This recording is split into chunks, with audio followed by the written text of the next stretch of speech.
Nomsa here at Ngosi Talk Shows. Find your own voice, lead from within. With me today, I'm with Amanda Marie and Claudia. How are you, ladies? Amanda? Oh, I'm good. I am ready for the topic today on self-love and decision making. Yeah, I'm good too. I'm good too, everyone. Hello. Awesome, awesome. Ladies are good. I'm good too, guys. So, the topic today is self love in decision making. Self love in decision making means you stop using fear, guilty, people pleasing, and survival in your compass. You start using dignity and survival as your compass. You start using dignity, wisdom, peace, and truth as your guide. It's not selfish, it's stewardship because the quality of your decision determines the quality of your relationship, your mental health, your future, and your legacy. Many people think self love is about pampering confidence or positive affirmation, but self love shows up mostly clearly in the moments you don't feel strong. When you must stay, you must say no. When you must walk away, when you must wait, when you must choose yourself without applause. Self love is the inner agreement that your life matters. So your choice must protect what God placed inside of you. So, Claudia, you chose this topic. Uh, I just want to, I'm sure the audience here will be excited to know what was the motivation behind the topic. Yes, I mean, it was just again another realization because everything we experience and the situations we go through, the people we meet, no matter where it is in the personal life, family, or work as well, and everything we go through, and that they are reflecting towards us. I mean, it's going always toward to show us where we stand in our self love. How far have we become to develop this area in life as well, in regards with our self love? And just like again to put awareness onto it, because this is something that will be with us all life throughout, just like for us to improve and to get better as well at this muscle training and becoming more rooted as well, to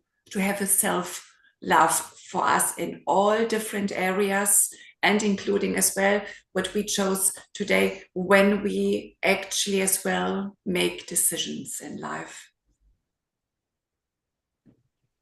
I like that. I like how you're like taking it from that very like genuine perspective because some people might look at self-love and be like, well, that's ego and that's narcissism. And it's really, that's not what we're talking about at all. We're talking about like, how do you genuinely like love and care for yourself, not in a like egotistical way where it's like, I'm the best at everything, right? Where it's that like, how do I genuinely like stop doubting myself?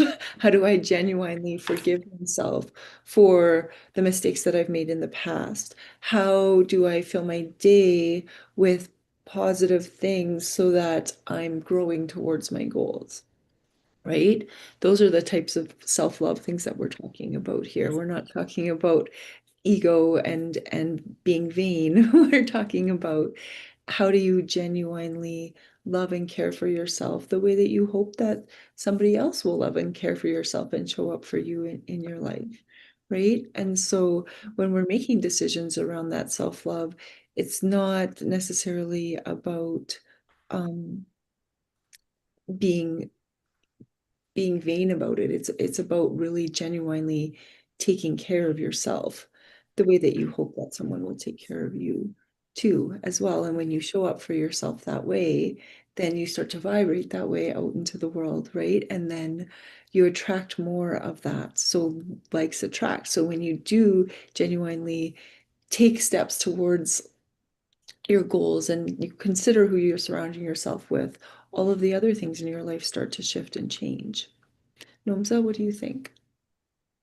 I I think you guys are right because the way you put it is like you were not talking about ego. We're talking about like what you guys have explained is when you like Amanda, you said when you genuinely choose yourself, and Claudia said the same, but she put it in a different way.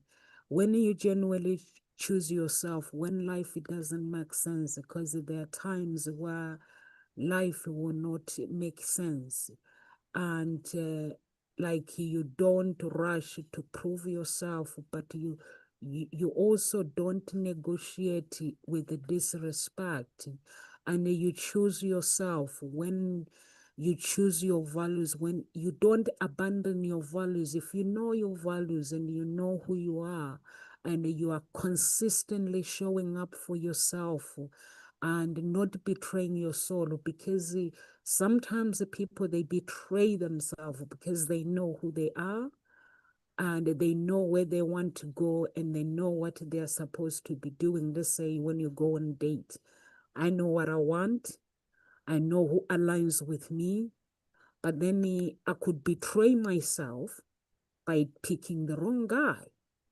because that guy has one thing that I like. Maybe that guy is a narcissist. Or like Amanda, you were married to a narcissist. You know, they can be very charming. And even from the beginning, because some people, they're like, how come you don't see them? They're very charming in a way from the beginning that you cannot even see because they want to win your heart. But once you like Amanda had to leave her husband because for her it was self-love. Her decision was based on loving her family, making sure her daughter is raised in a loving and caring family, and herself choosing herself and choosing her health and choosing her world, that this world that I have chosen with my husband, it does not align with my truth. My truth is love and respect, and boundaries cannot be crossed. Yeah, so that's my belief. Over to you, Claudia. Yeah. Okay. The thing is as well, what happens that we are not being taught how to, what self-love is. I mean, we don't learn those things in school. And we are lucky if we have conscious parents who know about this and who believe as well it's beneficial to teach this to their children. So this is fantastic. But I wasn't raised like this, So I didn't, it didn't happen for me. So I was raised with the ideas that if I bring in good grades, then I will be loved, like all these conditions, like you do something and then you get love. So me, and I'm sure as well many others, were like differently programmed in regards to what it actually means that we have to do something and only then we get to be loved and accepted and so on. So this is just like the wrong ideas actually are out there of what it means, self-love as well. Amanda mentioned as well, yes, just like some people as well, they come up with, oh, it's just like, don't be so vain and it's your ego talking and so on. So this is again just like different programming and not what the real meaning is as well about self-love. And something else as well, if we only have just like out of 100%, like 10 or 20% of self-love in certain areas of our lives. I mean, we have different areas in life. It's like family, it's body, it's passion, hobby, it's the spiritual aspect as well, it's the relationship aspect and the vocation. Vocation, I mean, just like the work we do and so on. So or like are different areas where we play out and have like different aspects of self-love. higher and sometimes lower, because we might think actually, oh, I'm pretty good with self-love. Okay, you might be, but are you as well pretty good and with self-love in this area in your life, and that and that? So this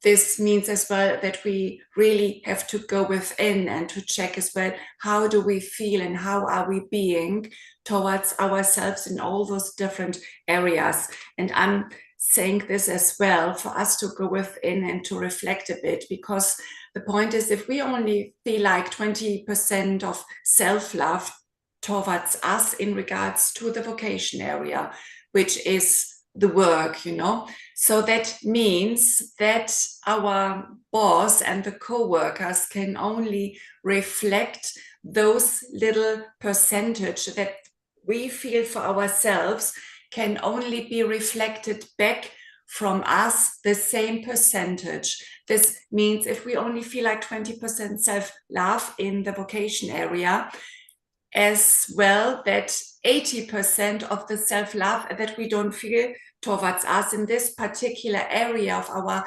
lives, it will be reflected back from the boss and the co-workers that we don't feel good about ourselves and that we don't love ourselves. So I just want to show you that hopefully as well you get the picture that everything that is happening then in those specific areas that we can see as a negative reflection or a challenge as well, they're just showing us back where we don't feel self-love towards us.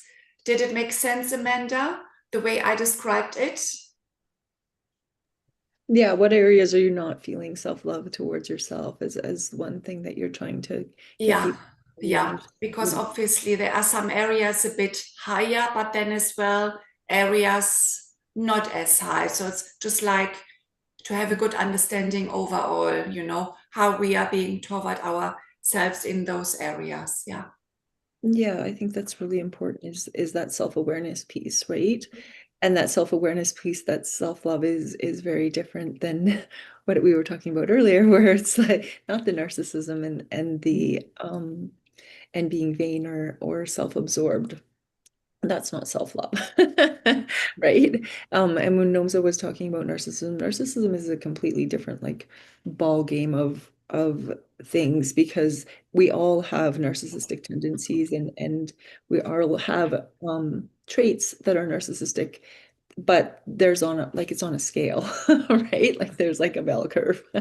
And people who have like narcissistic personality disorder are on the far extreme, right? And then empaths are on the other far extreme of that. And with narcissism, they really like portray themselves to be, they chameleon themselves into being somebody that you always dreamed of or wanted to have in your life. And then once they've like captured you, then the veil is removed. And so part of my self-love journey was on like understanding that even though I'm a good person and I have all these really great things going to me, I can be like tricked and like, but I didn't stay in that horrible situation. I'm able to like learn and grow. And I always look back on it and I'm like, I'm grateful for that situation, because then it shifted me and made me into the person that I am today, which also I can help other people in a way that I would never have been able to help if I had not experienced what I experienced. And so I could be like very self-destructive and be like, how could you have been so stupid? What's wrong with you for ending up in such an abusive relationship? Like those were could be the self-talk things that I say to myself. Or I could say, these are the traits that people have. This is how people portray themselves.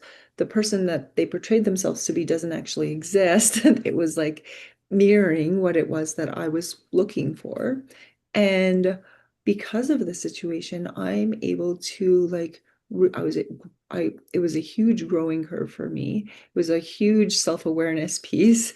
It was a huge, how do I then become like successful and independent, right? And so my self-love, when I look back on decisions I made in the past, is really about like forgiveness and empathy towards that younger version of myself.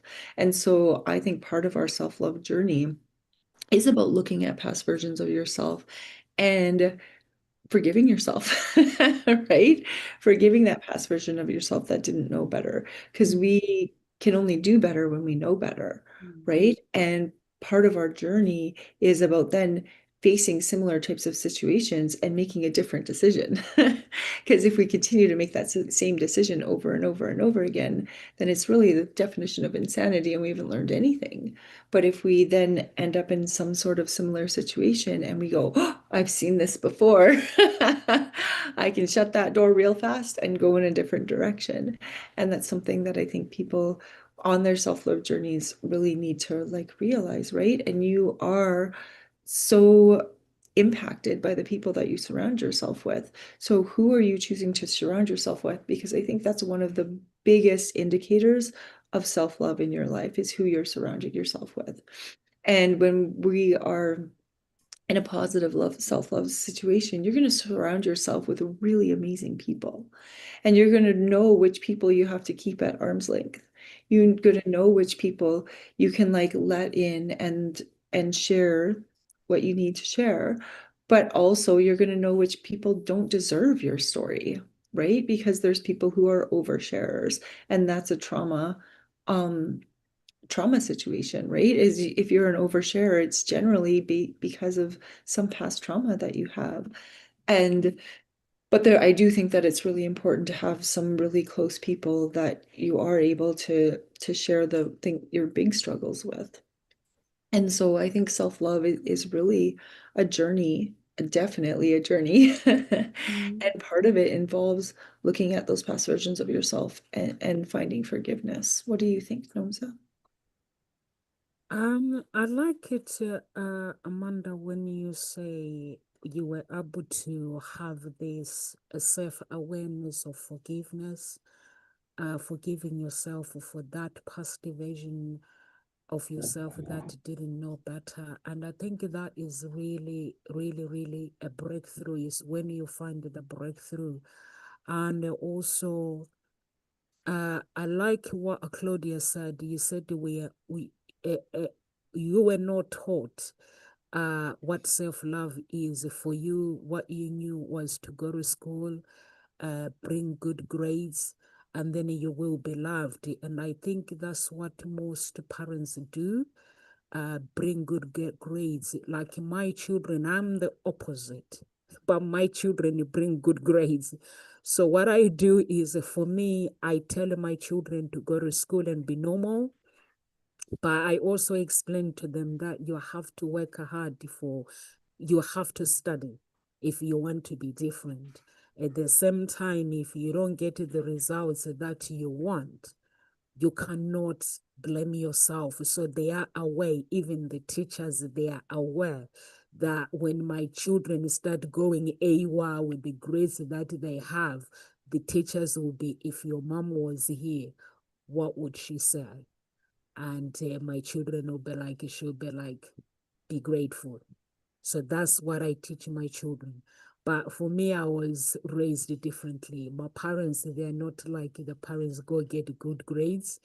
My parents were like, for them, they taught me self-love, that if I can't love myself, do not expect family members to love you. If you cannot love yourself, do not expect anyone to love you. That's what I was taught by my family. My mom is the same, my dad is the same. So I was very lucky that way, that I grew up, but I knew my boundaries, that I just need to honor my parents. Those were the things that I've been taught by my family. And also having God in my life, that the Holy Spirit helps me to understand that I need, before I can help anybody else, I need to understand the power of self-love. What does it mean when we talk about self-love? And that's why I'm able to name the areas in my life where I've abandoned myself, or identify where I've betrayed my needs, or whether is it a relationship, whether is it work, whether is family, sex life, a healthy calling, And you just have to be honest with these things, because even like stop, like I have had to make decisions when I'm flooded, when emotionally I'm flooded. I don't make decisions because I know that if I make a decision, I'm just gonna delay myself by making the wrong decision. So all I do is I stand still. It's like you have to regulate. It's like built, like self-love, loving life is built by regulated choices. So, and you have to have boundaries. The reason why I love I love God. I always say, if you listen to my thing, I always say to people, I'm divided by religious people. But I love God, I love his kingdom. Because his kingdom, he says, I need to come with my insecurities, with my mistakes, who I am. But if I go to other churches, they will try to change me, or to say our religion is better than yours. So for me, I just prefer to single myself out and follow those who think like me, and just love myself. Like Amanda, you said, your surroundings are important. Who you are, the people around you, they are very, very, very important, because and the person you marry is the most important. Is either they'll take you to insanity, or they will help you to be. So all those things are important. I see people when they're going on dates, they're like, what do you think about these guys? And I'm like, I wasn't there. What happened? Tell me, and then make a decision. So I'm like, if you tell me a story, maybe you put a little lie in it, then that husband is not the guy. So I might say, but when you evaluate the guy or you evaluate the woman, you got to be honest that this woman, I'm going to spend the rest of my life with this person or this man.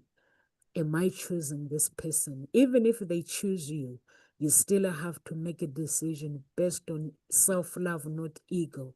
That, okay, they've chosen me. Am I choosing them back? Are they right for me? Which, Amanda, you were able to say, no, this guy is not good for me. It's not good for my future. So I think those are really, really important. And even myself, there were times where I had to choose and say, this guy, he ain't good for me. And then I walk away from that relationship. And I'm sure, Claudia, you've done the same thing as well. So we all done the same thing, but not because of ego, it's just self-love and alignment and values. Because of values and alignment and boundaries and knowing who you are as well, and who is in that foundation, like Amanda said, it's very, very important. I mean, yes, I did the same as well. Like, had a challenging relationship in my 30s. But looking back then, I'm 15 now. I didn't understand much about self-love 20 years ago either. But I still managed in this challenging and abusive relationship at some stage to get away and to leave the relationship as well.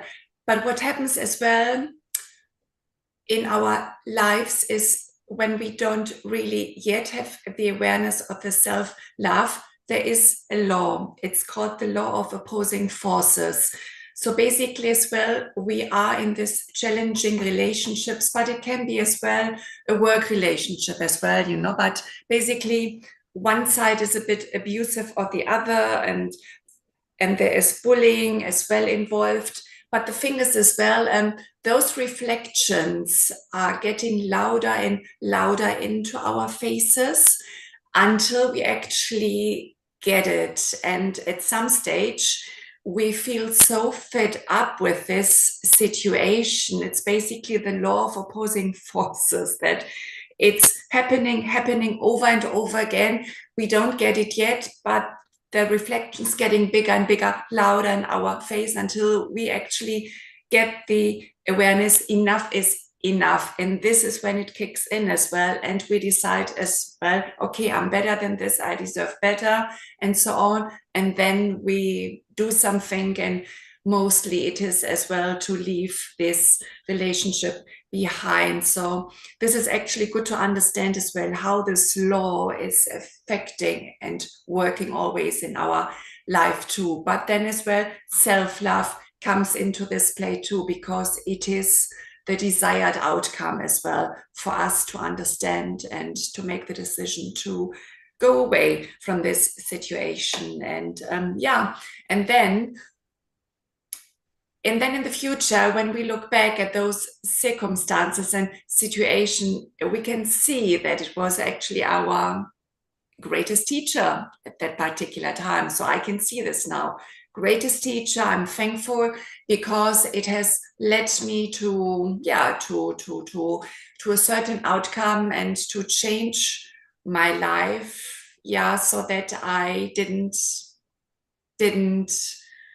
do this again. So I didn't actually, after this particular situation, I didn't go back to pick a partner who was a bit of the bully and abusive one. So this probably I mastered to a good extent. So yeah, good teacher if we look back in the future to those situations.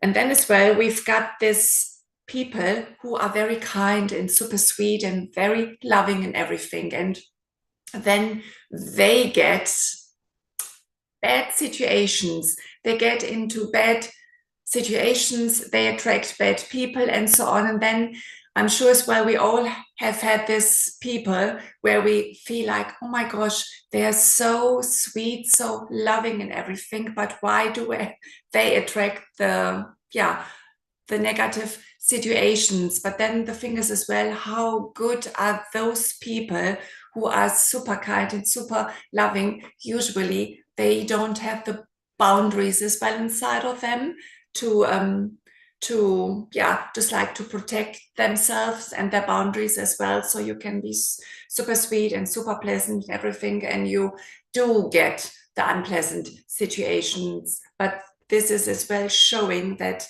your boundaries are might not there or where they should be, and as well that you could be as well a people-pleasing person. So as well for you to show that it's time as well to stop this people-pleasing and to look more within you and what it is, what's important as well for you here. Yes, Amanda. I love that you talked about boundaries, because I just did like a quick what is self-love Google search just to see if we're like covering all of the topics that like the internet or AI suggests, and we've covered them all. It says like self-compassion, treating yourself with kindness, and then self-care of like those spiritual growth, protecting your time and energy, getting out and being active, acceptance and knowing your worth, and taking steps back from those things that don't serve you anymore. And then the other one is boundaries, which you just covered, and how you need to know, especially those kind, caring, compassionate people, because that was me, is like knowing what your boundaries are and when to say no to protect your well-being and energy, and not being willing to settle for less than you deserve. And I think that's the biggest thing, is like not settling. So I was listening, I saw just like on Instagram or something, this like divorce lawyer talking the other day, and he's like, don't date the ugly person. And he's like, because if you're doing that already, you're already settling. So if you're not attracted to them and you're only dating them because they're nice or they're kind or they've got these qualities, he's like, you're already setting yourself up for failure and ending up in my office, because he's a divorce lawyer, because you're settling from the very beginning. And so he talks about like, don't settle. Make sure you know what you want and don't settle. And so I was like, that's so interesting, because I have been guilty of dating people I'm not as attracted to, because I was like, well, they've got all these other qualities, and then it ends up not working in the end. And what he was saying was true, and it resonated with me, because I was like, oh, he's right. Like there has to be all of the qualities that you're looking for within reason. So that you're setting yourself up for success, right? And so then this quick Google search also says what self-love is not, and Uh-huh. it's not narcissism and it's not vanity, which we've already talked about too. Okay, I see. Yeah. Yeah, so it's interesting that like these are the things that we covered in it in a quick search. Those are the main key aspects that came up with the like AI overview.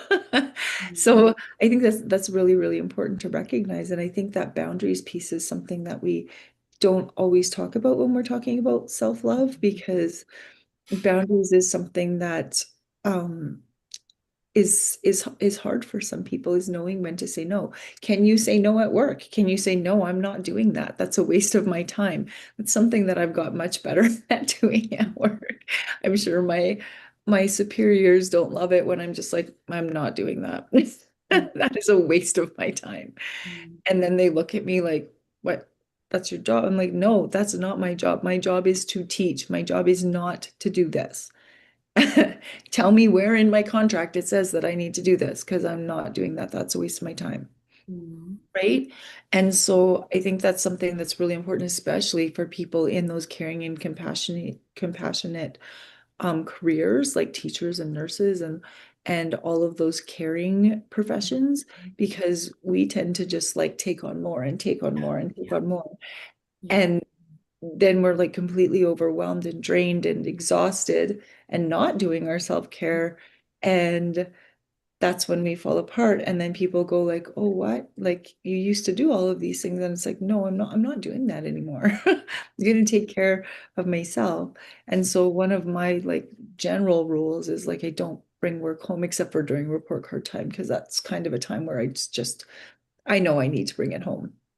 But for the most part, I try not to bring it home at all, other than like if I want to sit and do some marking, because I do really like reading stories and those sort of things that the kids write.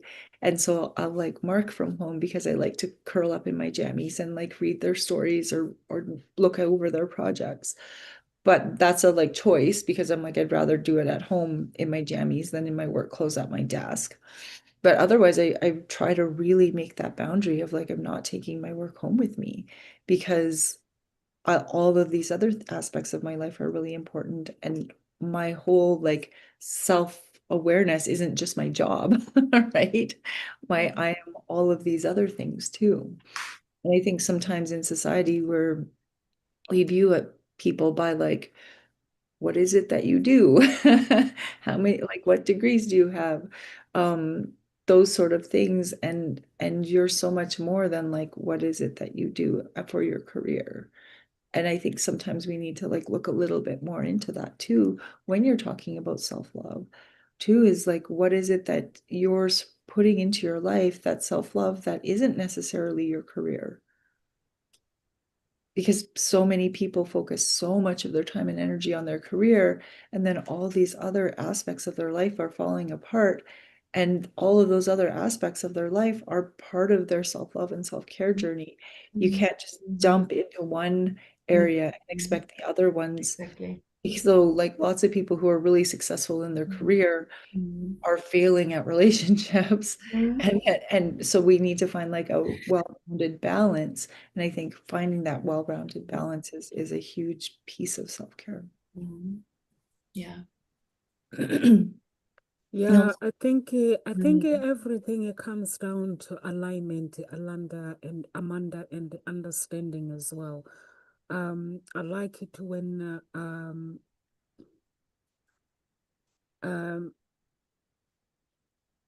Claudia, you spoke about boundaries as well, and people pleasing. There are some people who please. I have friends, most of the friends that I have, they like people pleasing. If I ask them to help me with my daughter, they are happy to help me. But when they have problems, they will never ask to say, Nomsa, can you help on things like that? So I always have to ask them and say, if you can't ask me, why would you want to be friends with me? So I'm like, if we have to be friends, we have to look after each other. I have to help you out, and you have to help me out. You help me out, I help you out. That is the family. It's called a family. This thing, alignment, not to say, oh, I can be happy to help Nomsa, but I can't ask her when I need help. I cannot open up and ask. So I always let my friends know that these are the principles that I live by. If you have to be my friends, you have to let me all into your life. And you have to be able to talk to me when you need me. Because there are some people who put this fakey thing in life where they we pretend that life is all 100%, but life is not 100%. That's why me sometimes I just come on social media and I put post. And sometimes when I put post, it provoke people, and then I have to identify this is the person that pretends as their like their life is so 100%, there's no problems, but life is full of problems. And at the same time, you can't please people, but you can live a normal life. When you need to help, you speak to people, you communicate with people. And I liked, Amanda, where you said protect your well-being, not settling for less, and not just, some people will get together with a guy just to have kids. I want to have kids, so time is running out. So I'm going to just get some guy. They don't think about the future or anything, the long term, long run. And some people, the guy's got money, he's got everything. They're not attracted the guy, or even guys do the same. They're not attracted to the woman, and there's like they just date them for the sake of dating. I've dated this guy and they said to me, oh, we haven't got anything in common, we haven't got anything, this. But I thought to myself, this guy doesn't know me very well. So I had to, in that moment, I had to realize that when someone says we haven't got anything in common, what does it mean? So I had to find out. So I realized actually when people talk about the long-term relationship for them is, do we like to go on holidays? Do we like to do this? Everything has to be the same. Everything has to be the same and things like that. So and then I was like, oh, okay. So that's what people love. That's what people, they call it love. But then when now I'm doing my relationship skills, and then I realize actually, as a matchmaker, we go deep. We don't match people because you have the same interest. We have to look at the alignment. Does all this thing alignment and education as well? Because like if you are an educated person and you date someone who is not educated, because education is not about degree, like Amanda said. It's the brain. You got to have the brain that produce ideas, the brain that create a future, the brain that you sit down and someone, they don't have to have a degree, but they can just someone who's gone to college or someone who's never been to college, but they have the brain. We have similar brain, similar brain thinking. We think similarity. We want the same thing. We want this. We want this. We just aligned. So and then that is that. So you have to self-love, you have to make a decision to say, this person, do they align with me? Even in business, sometimes I go on Zoom with people that I meet on LinkedIn and I ask questions. And then I'm realizing these people are interested in me giving them audience. They are like, oh, you have big audience on Instagram. Can I just want to hang out with you. I'm like, no, I don't do that. I just want to be with someone that wants to build authentic relationship and take the relationship, that business, and build our businesses together. So all these things is all come down with the alignment, like what you guys said. and being kind to yourself and things like that. When a guy says, Nomsa, I like you, I always make fun of them and say, what do you like about me? Is it because I have a nice body? Or is it because I can dance? Or is it because I'm very attractive? So tell me, what do you like about me? And the guy go, oh, okay. I'm like, yeah. When you tell me that you like me, because if you want to date me because I'm attractive, that's the wrong move. You want to date me because I have a beautiful smile? That's the wrong move. So you got to go deep. What do you like about me? What do you want to get to know me? And things like that. So I always wind men up. So I think those things are really, really important. And as a matchmaker, Amanda, you will be surprised when people are looking for love, what do they look for? They're looking for degrees. I have PhD. I got to date to someone with PhD. Mm-hmm. I have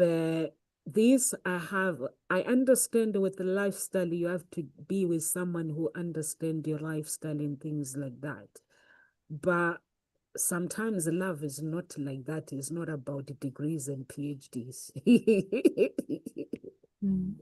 No, I definitely think that is something though, because I think when they're saying that they want somebody with a degree or a PhD, what they're looking for really is somebody who is able to like commit to something and finish it. Because some of them, For those who have a me, PhD, Amanda, if you pardon? tell them this person, okay, this person has masters, they're like, Mhm. oh no, I need someone that has PhD like me. I'm It's like, oh, okay.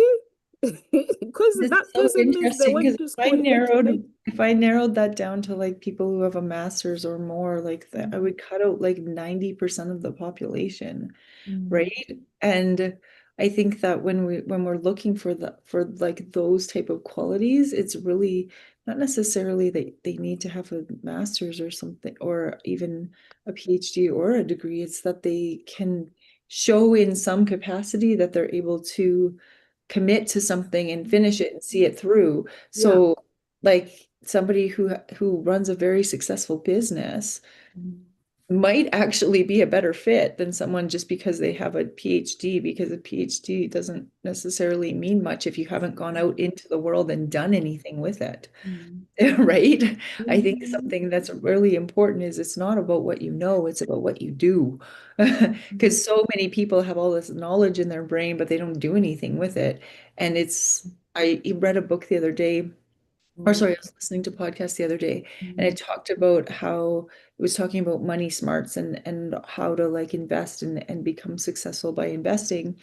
And he said in the book, he's like, if you read my book and you don't change anything in your life, you What's really the just book read my called, book Amanda? for I can't remember. I was listening to the podcast. I haven't read the book. It was something about like millionaires and like having like a regular job. I was on the Diary of a CEO podcast. He was interviewing somebody, and that was like a really successful and his grandmother had become a millionaire even though she had a regular job, and it was because she invested and because she like learned how to invest, and then he was like a investment person. And so he was on and he was talking about this, and he's like, if you read my book and you change nothing in your life, then you just read my book for entertainment. You didn't actually do anything with that knowledge that you have. So the difference between people who are successful and people who aren't successful is the people who are successful learn something new and then do something with it. And if you don't change what you're doing, you're not going to be successful. So you can learn all of these things about self-love, and if you don't change anything about what you're doing, Absolutely. you're just listening to this for entertainment. You're not going to change anything. So it's part of that like doing piece that is the true self-love. So if you have self-love, it is literally, I've learned all of these concepts. Now this is what I've changed in order to bring that into my life. As you could know everything about self-love and still completely self-loathe yourself and hate yourself because you didn't actually do anything to change your patterns and behaviors. right? Yeah. And it's the same with anything else in your life. And so I always think like there's lots of people that I know who have like all of these degrees, but they're not doing anything that's like making them more successful. So it's like you literally just like gathered all this knowledge, but then you're not going back out into the world and doing something with that knowledge. And I think that's so important. And as a teacher, I'm always like, okay, we gather this information, and then what is it that we do with it in order to be successful? So if we're learning about ancient civilizations, how can we connect it to the real world? And then how can we then present it in some way so that we're learning a skill that when you're an adult and have a job, you can then utilize those presentation skills or utilize your creative skills in taking what you've learned and then doing something with it, not just regurgitating facts for me. It's the same with self-love. What do we learn about self-love? And then how are we going to change our decisions in our daily life so that we actually bring that into our lives?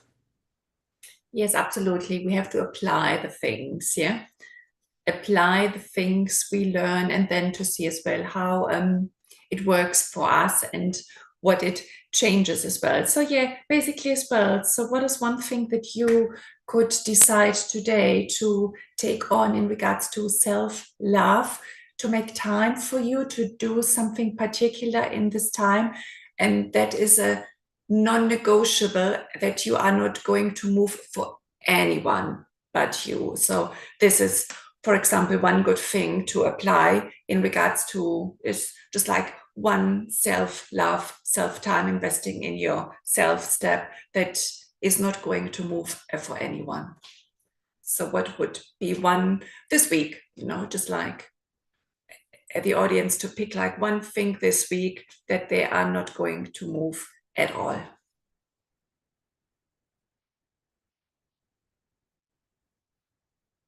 I think you're silent, Namsa. What you're saying, Claudia, is really, really important to pick one thing that you can change, that one habit that you can change. Like myself, I wasn't always like this. I think I was like this until I decided when I was young, I knew my identity. But when I turned to my adult thing, I changed because now I was trying to fit in with everybody else. But it was then when I tried to change, like Claudia, you are suggesting, trying to change things, my habit. That's when I realized actually the person that I've been looking for is because I'm making my life miserable. I'm always been like this, doing my own things and putting me first before anything else. So if I put myself first, then I'm able to help others. But if I try to fit in, like Amanda, you said there is no point in studying and you have these degrees and you're not putting action on it. So for me, I don't go study for no reason. I go study because I want to create something.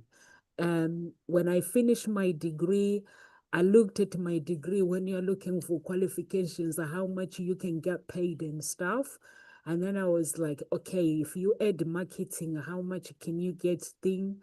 But then I was like, okay, but now I don't want to work for someone. I need to work for myself as I'm working.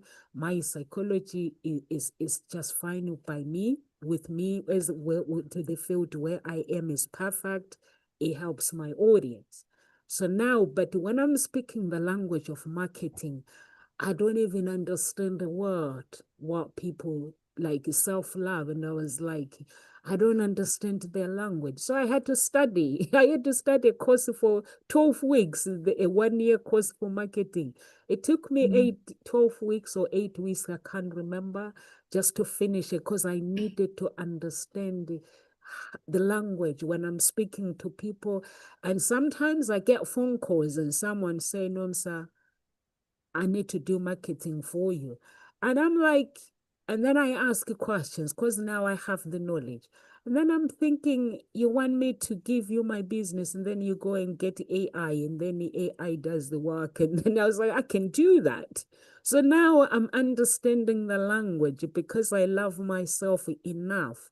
Even when I don't have money, I can just go and do the things for myself. So I think just you just have to loving yourself is putting self-love. It means I'm willing to do whatever it takes to get to where I need to be. I'm not gonna negotiate myself well. I'm not going to hang out with some guy because I just want to get married. I want to be seen with as a married person. If I'm married, it's got to have value. It's got to it's got to it's got to be someone that will take my life to the next level. I'm no longer negotiating for my world. And for me, I just the character of Jesus, he helps me. I'm like, this man does not negotiate. He says, this is my kingdom. There are people believe in him, there are people who don't believe in him.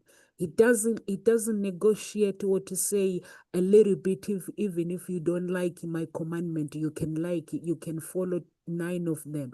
He says 10 of them. If you cannot follow, you cannot enter my kingdom. So for me, my self-love is I have principles in place.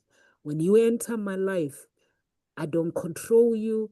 You treat me with respect. This is how my world is treated. If you're a business person, you don't come to take advantage of me. We have to be in alignment to help each other. I just have to, but I never used to be like that. It's something like Claudia, you said, each and every single day you develop that habit every day, bit by bit. Mm.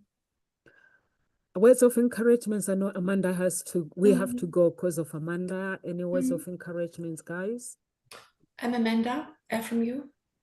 Yeah, I just think whatever it is in your self-love journey, like really take that knowledge and then do something with it. So what can you do today that's going to bring a little bit more self-love into your life? And then when you wake up tomorrow, what is it that you can do tomorrow that are going to bring a little bit more self-love into your life? And so then you'll start to see things shifting when you actually start doing the things that bring self-love into your life, which can be boundaries, it's self-compassion, it's getting yourself exercise, eating healthy. It's all of those things to bring that self-love and self-care into your world on a regular basis. Absolutely, I like that. Just like start bringing the action in and applying the things you learned and you know as well on some level at this stage. And it is not just the outer actions as the exercise or the bubble bath and so on, or the massage. It is as well, as we spoke earlier when Amanda mentioned the inner action in regards to being kind to yourself and making yourself a priority. What else did you say? The boundaries as well. So it is both. It's the inner action applying as well as the outer actions. Yes. Yeah, for me, guys, I agree with everyone. Inner applying, work on your inner world is really, really important, and celebrate your wins, whether small or big. Just celebrate that small steps that you take each and every day. Learn to celebrate it. And if you do that each and every day, your life will change. You take your life to the next level. And the unapologetic, for me, what I've realized is sometimes the people around you can delay your life, can hold you hostage because you're trying to fit in. It's okay to be different, not ego, like Amanda said. It's okay to walk away when you need to. It's okay to remove yourself from situation where you feel that you don't belong. I have removed myself from people, like when I'm with friends, I feel like I'm in a competition. I remove myself from that situation because I don't need to compete with anyone. I remove myself that compares their degree, like, oh, my degree is better than yours. I have masters, you have this. I removed myself for that because I'm starting to implement, not to play, to compare my life. And I've removed myself from people who compares their business with everybody else. But for me, my truth is one day these girls are going to be millionaires and billionaires. That's my truth. And that's what I believe. And that requires hard work. And it requires you to always choose you and choose God. And that's what I do. Guys, if you're watching us from any part of social media, YouTube, Instagram, or Facebook, please, Twitter. I'm on TikTok as well. Amanda's on TikTok. Are you on TikTok, Claudia? No, I'm not. Please do follow us on our social media. And if you need coaching, I'm sure there's one of us here that you connect with. Please do get in touch with us. And if you need coaching, go to the website. It's www.hseia.coach and sign up. And we'll teach you what we know. We were not always, we didn't have skills, but somebody took us there. And it was a choice as well. May God bless you. Live with grace, and I shall see you guys tomorrow. Everyone else will see you guys